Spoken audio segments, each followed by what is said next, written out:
bon sama boutique bi laa jógee quoi suñu boutique koñ bi Guinée ñoo fa ne quoi tu vois boy sympa ñoo fa ne quoi mais je ressens une peur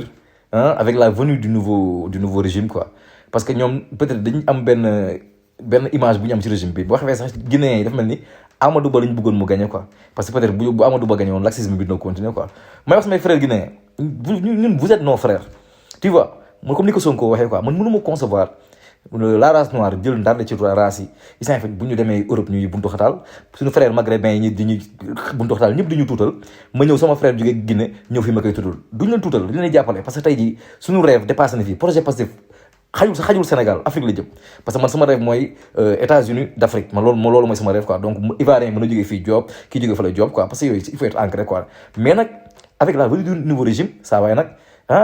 waxtaan ma dëgg ca la laxisme bi mooy dañ nos frères guinéens comme ni ko Tahirou Sarr waxee daaxuñu leen defuñu leen dara mais nag booy nekk ci dëkk da nga fay amal njariñ fooy tirer profit tamit da nga fay investir tu vois am carte de séjour isaan fi jël location appartement ngeen dëkk fa bàyyi dëkk yi boutique bi ngeen di entassé wu ak yow noonu loolu kese la mais bu leen jàpp ne dañu leen di génn wala dara mënuñu leen génn bokk nañ ba pare quoi tu vois Guinée yi ñu ngi fii quoi créé wu leen problème defu leen dara tu vois donc mais bu leen am benn peur naan bu Diomaye ñëwee régime bu bees non non loolu c'est des fausses idées ñun nous sommes élégants quoi tu vois bu ñu dawalee tuuti ñu xam ne soroñu bu leen erreur bi dal Macky Sall bu mu leen dal parce que Macky Sall avant muy jokkoo ak ñoom Sonko waa kii dafa defoon ne booy yi dañu réew dañu kii mais bi ñu échangé xam nañ ne booy yi nit kese lañ lenn rek moo leen tax a xër lenn moo leen tax a dof mooy lan défendre intérêt Sénégal teg Sénégal ci raay donc yéen Guinéens yi amuñu benn énergie yéen mais dëkk dañ koy normaliser parce que ñu rupture la ñuy indi tu vois donc loolu n'ayez pas peur